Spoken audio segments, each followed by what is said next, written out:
at 32. Kyrie, 4 points, 2 out of 12 shooting, 0 out of 6 from deep. Here's some post-game yakety-yak. I mean, you're always shocked when a move like this happens, but it's normal in the NBA. Let's be real, we pros, we're veterans, you know, we had a tough start. It was a rocky year last year, rocky summer. We knew that everybody was being evaluated. There wasn't a lot of consistency in his tenure with us, really from the moment that he got here, whether it was COVID-related things, injuries, trades, whatever it might be. Just a lot of coming and going, and with his staff even too. So, you know, I think in his time here, even though he's short, there's a lot going on, and it made for a difficult job. Everybody got volatility if you want to look at it. Guys ask for trades before, coaches get fired. You know, we have disagreements in our locker room. It happens in the NBA, you know, so. But at the end of the day, we all came to work. It just didn't work out on the floor. How do you fix Brooklyn? Well, he made a comment that happens. It only happens if you're disconnected. If you're connected, that never happens. It may happen once or twice, but it's not you having an argument with the coach. It's, hey, D-Wade, hey, Kobe, hey, Big Shot Bob, we got to pick it up. The leaders of the squad have to take a stand and say, okay, you know what? I got to do this. I got to, you know, play harder. I got to play better. I got to lead by example, because if you lead, then the followers will follow you because you're a great leader.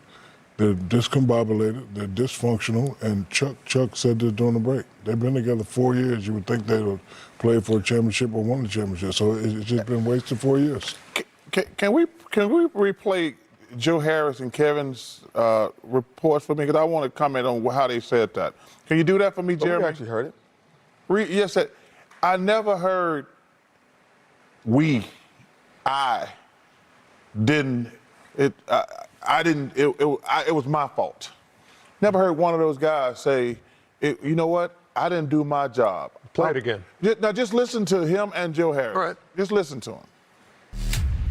I mean, you're always shocked when a move like this happens, but it's normal in the NBA. Let's be real, we pros, we're veterans, you know, we had a tough start. It was a rocky year last year, rocky summer. We knew that everybody was being evaluated. There wasn't a lot of consistency in his tenure with us. Really from the moment that he got here, whether it was COVID-related things, injuries, trades, whatever it might be.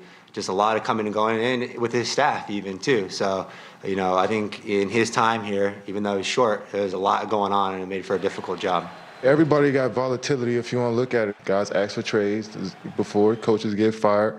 You know, we have disagreements in our locker room. It happens in the NBA, you know, so. But at the end of the day, we all came to work. It just didn't work out on the floor.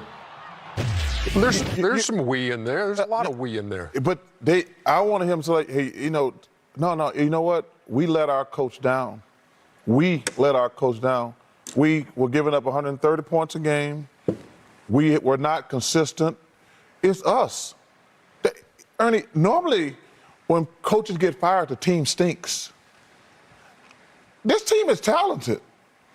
This team is really talented. I mean, I like Royce. You know, you got Kevin and Kyrie, obviously. You got Ben Simmons. Joe Harris is a good shooter. I mean, it ain't like Claxton is a Still good waiting little for Seth Curry to get back. Yeah, so, but I'm saying, like, normally when teams get fired, he said it's volatile.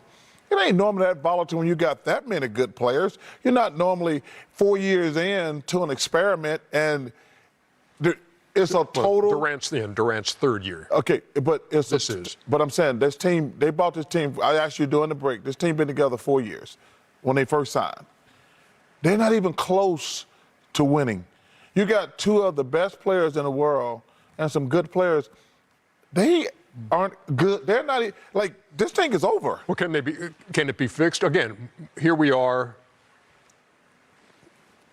8 games into the season. 8 games out of 82. There's two things about a championship team that don't really exist, and that most organizations know how to do. And it's decreasing anxiety. And decreasing anxiety might be as simple as we're going to fly out on this day. We're going to have a room for your kids in the back after the game. Or we're going to do certain things off the court as a team. That decreases the anxiety and allows you to concentrate on your craft and come early, stay late, and want to be in that building. Then the other thing that you have to do is you have to increase ambition. Like, we're going to be there. This is what's going to happen. This is your coach. this is your players here. This is the stable environment. And that ambition allows great players to be great. And then when you don't have those, when you have lack of both of those things, you have a talented team like they have, Kevin Durant and Kyrie, who look at times, honestly, disengaged. And so you can't have the two guys who are top 10 talented players in the NBA in terms of talent not engaged. And so, yes, is it some of their fault? 100%. You have to say these guys have to take ownership in it. But you also have to look at the totality of the whole organization, and what they've done in 4 years is create, and then not even create, allowed this environment. There's a difference. This stuff happens, like he says, everywhere, but it's not allowed everywhere. There's a difference between happening and being allowed to happen. That's the difference to me. They fall tonight. They go to Washington, then Charlotte, and then Dallas for the next three. And they go there with a record of 2-6. More highlights are coming on the way. Golden State winless on the road, trying to pick up that first one in Miami.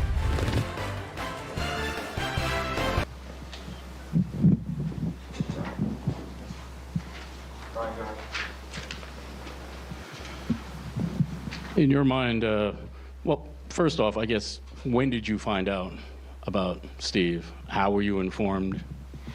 About 1:15, I woke up from my nap and turned to the right and seen it on ESPN.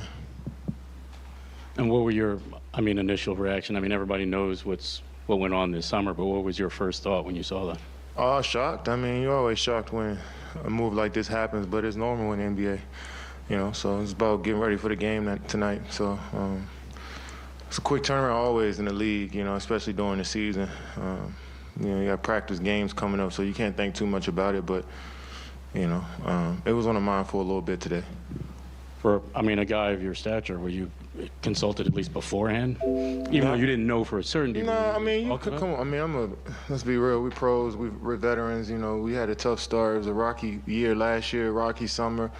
We knew that everybody was being evaluated. That's just how it is in the league, So, I like working with Steve. I like working with the coaching staff. It was a roller coaster the last few years, but the core of it, basketball, is something that we all love to do. So regardless of who the coach, regardless of the circumstances, still got to come to work. So I enjoy coming to work with Steve. Kevin, two quick ones for you. Just first, what can you guys do to, close games a little bit better? Just score more. They hit shots. We play good defense. They shot 43% from the field. But you got special players over there like Zach. He can make tough shots. He made tough shots to beat us. You know what I'm saying? So it's a make or miss league. We talk about a lot of other factors in the game, but it's about making baskets, and that's what they did. And second, 6 turnovers. Was that a byproduct of how they were defending you, or is it? Every night I'm going to be guarded by 5 players, so I'm going to turn the ball over. I'm trying to be aggressive, trying to create stuff. The whole team going to guard me throughout the whole season, so get used to my turnovers.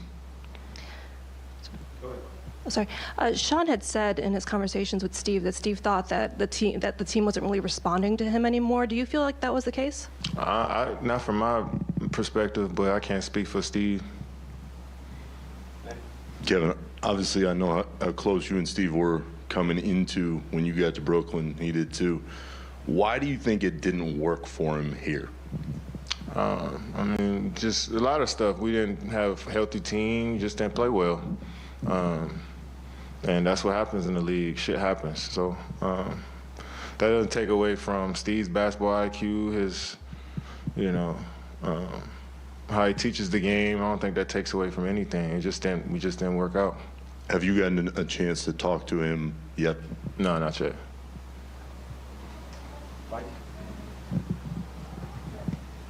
Kevin, you were saying the last few years have been a roller coaster between, starting from Nash to all the stuff with Kyrie the last few years. Do you ever think there might be too much volatility around you guys, and that kind of stops us, a hindrance to stability and to winning over a period of time? That's the NBA. Everybody got volatility if you want to look at it. It's just a matter of outside people might look at what we do as bigger than what it is, but we come to work every single day.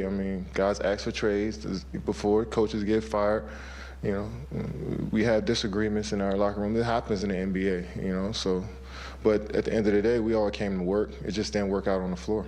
But it seems to have gone like beyond just like a trade request or guys getting fired, right? Especially with all the Kyrie stuff that's actually kept him off the floor, and now, with the last weekend. I'm talking about when we got the team on the court, that type of, we can't control that stuff. But once we're playing basketball, once everybody's in practice on the floor, I think we blocked all that noise out and tried to work as hard as we can. Kevin, I know the coach is Sean's to hire, but you said you enjoyed working with Steve. Just what do you think are some traits that the next coach should have that would be good for the group?